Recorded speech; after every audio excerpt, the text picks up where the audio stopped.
moss has got several really good uses. First of all, if you're brain tanning hides, and you get a batch of hides done, and you got some brains left, they're hard to come by. As a teacher, I guarantee you they're hard to come by. But also, you may not be in the position to get more for a while, and they spoil really bad.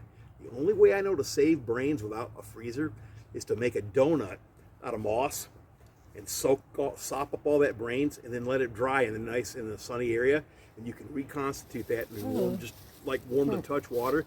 You've got brain juice again to re-tan hides. It works great.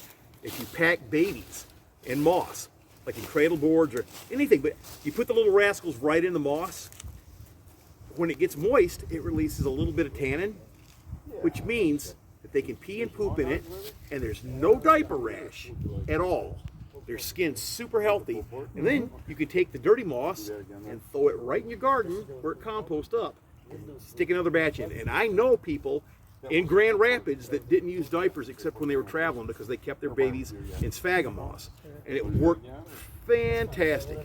And the other thing is they use moss both for stuffing for like pillows and stuff, and for wound dressings. The wound dressing's nice because it's got a little tannin in it again, which helps pucker capillaries. Yeah, moss is quite useful. The little like real short stuff that feels almost like velvet or something, not so much. But the thicker moss, yeah, the stuff like that, and even the real tall stuff, prime. The other thing about moss, or no? pardon me? Like reindeer? Reindeer moss is not, that's sort of a different thing. Yeah. Reindeer moss is food, and it's terrible, but it's edible.